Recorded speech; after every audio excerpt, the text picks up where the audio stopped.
बिस्मिल्लाहिर्रहमानिर्रहीम। आज एक और गलती जो कि परचेज डिपार्टमेंट में अक्सर लोग कर रहे होते हैं, इवन के जो प्रोक्योरमेंट हेड होते हैं या मैनेजर जो रिस्पॉन्सिबल लोग बैठे होते हैं, वो भी इसको रियलाइज़ नहीं करते अंटिल के वो किसी प्रॉब्लम में ना फंस जाएं।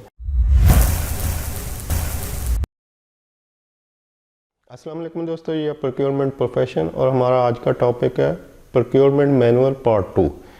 लेकिन हम उस गलती को डिस्कस करेंगे जो कि मैंने आपको बताया, और इसके लिए मैं आपको एक बड़ी कंपनी में जो इंसिडेंट हुआ वो एक्सप्लेन करना चाह रहा हूँ कि कंपनी को FIA की तरफ से एक नोटिस मिला कि आपके ख़िलाफ़ फ्रॉड और गबन का केस हुआ है। आपके किसी सप्लायर ने कि आपने फ्रॉड किया है और उसकी पेमेंट का गबन कर लिया, तो आप FIA के ऑफिस में हाज़िर हों और ज़रा क्लैरिफाई करें। हम इन्वेस्टिगेट करना चाह रहे हैं इसको क्या हुआ है। तो अब जो लीगल डिपार्टमेंट था वो गया, तो उन्होंने कहा कि नहीं, आप अपने अकाउंट्स डिपार्टमेंट को बुलाएं, हम उनसे इन्वेस्टिगेट करना चाहते हैं। तो जब अकाउंट्स मैनेजर उनके पास गया तो पता लगा कि किसी सप्लायर ने रिपोर्ट किया कि जी उसके चेक आपने जो इशू किए हैं उस तक नहीं पहुंचे और उसकी पेमेंट हो चुकी है। तो अब ये एक लंबी स्टोरी थी, इसमें काफ़ी इन्वेस्टिगेशन हुई। मैं आपको मुख्तसर ये बता देता हूँ कि एक सप्लायर था जो चिकन सप्लाई करता था और उसकी डेली कोई 1-1.5 लाख की सप्लाई होती थी चिकन की। तो ऐसे वो 3-4 दिन बाद उसकी पेमेंट होती थी, जब तक कि वो पेमेंट 3-4 दिन की 5-6 लाख रुपया जमा हो चुकी होती थी।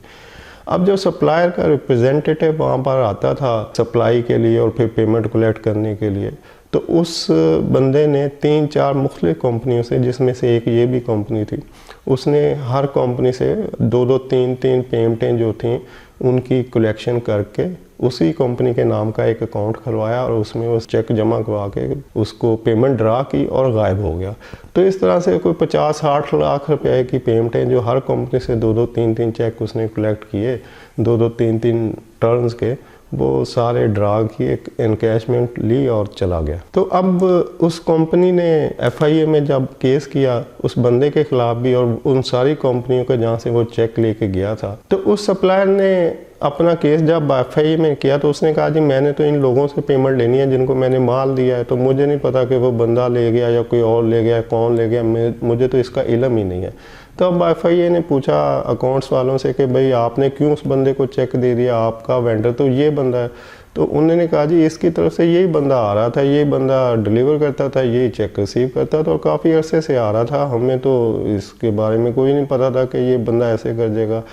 तो उन्होंने पूछा FIA ने कि क्या आपके पास कोई अथॉरिटी लेटर है इस सप्लायर की तरफ से कि इस बंदे को चेक दे दिया जाए। तो ऐसा कोई लेटर नहीं था, यानी कि अकाउंट्स डिपार्टमेंट में। तो अकाउंट्स ने भी कहा कि नहीं जी हम तो इनको डायरेक्ट डील नहीं करते, तो कस्टमर ये जो सप्लायर होते हैं इनको परचेज डिपार्टमेंट डील करता है। तो यहाँ पे अकाउंट्स वालों ने अपनी जान छुड़ा ली और वो परचेज पे आ गए। उन्होंने कहा ठीक है आप परचेज वालों को बजाए। तो परचेज मैनेजर अगले दिन चला गया, तो उससे इन्वेस्टिगेशन शुरू हो गई। हाँ भी आपने इन वेंडर को कैसे सोर्स किया था, कैसे रजिस्टर्ड किया, क्या डॉक्यूमेंटेशन करते हैं, क्या प्रोसीजर है आपके वेंडर रजिस्ट्रेशन के और वेंडर वैल्यूएशन के। तो अब वो परचेज मैनेजर ने अपना सारा प्रोसेस बताया कि जी इस तरह से हम वेंडर सोर्स करते हैं और ये हमारी डॉक्यूमेंटेशन है। तो FIA ने पूछा कि अच्छा अगर आपका वेंडर रजिस्टर्ड है ये, तो कि आपको फिर इसी बंदे को चेक देना चाहिए था जो रजिस्टर्ड है। तो उन्होंने कहा कि नहीं जी ये बंदा भी इन्हीं की तरफ से आ रहा था, तो क्या इसकी कोई अथॉरिटी लेटर आपने लिया है वेंडर से। तो पता चला कि परचेज मैनेजर ने कोई अथॉरिटी लेटर नहीं लिया था। तो अब यहाँ पर ये प्रॉब्लम जो जब फेस करनी पड़ी, तो नेक्स्ट फिर प्रोसीजर, अब ये मसला तो खैर किसी ना किसी तरह हल हुआ, लेकिन अब ये कंपनी ने प्रोसीजर बनाया कि जितने भी उनके रजिस्टर्ड वेंडर थे उन्होंने उनसे सबसे अथॉरिटी लेटर लिया कि या तो आप खुद हमसे डील करें, या अगर आपका कोई बंदा आपके बिहाफ पे यहाँ पर आएगा तो उसके लिए एक अथॉरिटी लेटर इशू करें हमें, और ये बताएं उसमें कि ये बंदा आपके बिहाफ पे क्या क्या फंक्शन यहाँ पे कर सकता है। ये बंदा यहाँ पे डिलीवरी कर सकता है, ये बंदा यहाँ से रिजेक्टेड गुड्स को रिसीव कर सकता है, ये बंदा यहाँ से चेक या कैश आपके बिहाफ पे रिसीव कर सकता है, या जो भी आप इससे काम लेना चाह रहे हैं। तो उस बंदे का नाम, उसकी बल्दियत, CNIC नंबर लिखें और एक अथॉरिटी लेटर हमें दें ताकि हम आपके बंदे से वो चीज़ें डील कर सकें। अदरवाइज़ आप लिखें कि मैं खुद डायरेक्टली आपसे डील करूँगा और सारी ट्रांजैक्शन खुद हैंडल करूँगा। तो इस तरह से कंपनी को जब ये इंसिडेंट हो गया और काफ़ी प्रॉब्लम के बाद कुछ ले दे के तो कंपनी ने अपनी जान छुड़ाई कि जी हमारा तो कोई कसूर नहीं, हमने तो चेक इशू किए थे, इनका बंदा आया ले गया, हाँ ठीक है हमसे गलती हुई कि हमारे पास उसका कोई अथॉरिटी लेटर नहीं था, लेकिन हमने तो पेमेंट इशू कर दी और पेमेंट कैश भी होगी उस दूसरे बंदे के जिसने फ्रॉड किया। तो अब ये वाक़या तो ख़त्म हो गया, लेकिन कंपनी को एक सबक मिल गया कि जितने भी वेंडर थे उनसे सबसे एक अथॉरिटी लेटर लेना शुरू कर दिया कि जो भी बंदा आएगा वो अपनी अथॉरिटी लेके आए। तो ये गलती नॉर्मली बहुत सारी जगहों पे बहुत सारे लोग कर रहे होते हैं कि वो सप्लायर या तो अनरजिस्टर्ड सप्लायर से डीलिंग कर रहे होते हैं, और अगर रजिस्टर्ड सप्लायर भी हों तो कभी कोई बंदा उनकी तरफ से आ रहा होता है, कभी कोई आ रहा होता है। तो वेंडर किसी वक्त भी आपको प्रॉब्लम दे सकता है कि जनाब ये जो लोग आप उसके पास आते रहे मैं तो इनको जानता ही नहीं।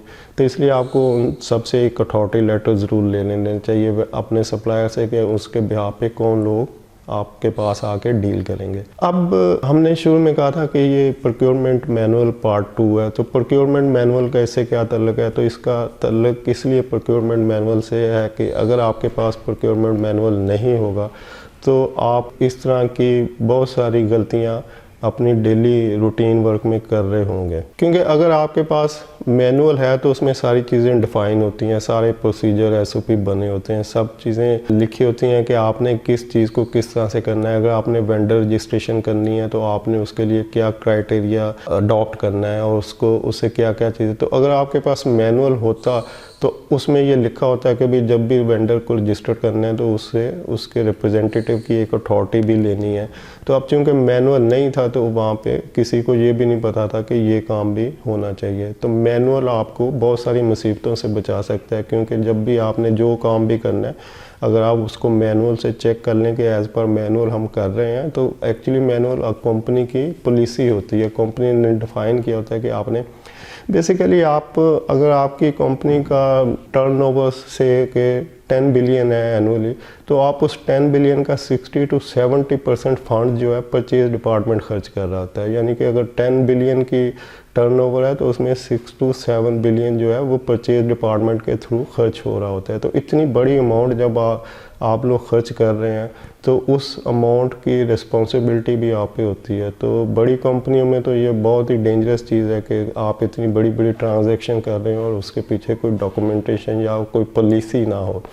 तो प्रोक्योरमेंट मैनुअल की ज़रूरत इसलिए आपको हमेशा ही रहती है कि आप जो भी कर रहे हैं वो एज़ पर पॉलिसी कर रहे हैं या खुद से कुछ सेल्फ जनरेटेड चीज़ें कर रहे हैं। उम्मीद है आपको ये इन्फॉर्मेशन पसंद आएगी। वीडियो देखने के लिए आपका बहुत बहुत शुक्रिया। मिलते हैं नेक्स्ट वीडियो में। Till then take care and अल्लाह हाफिज़।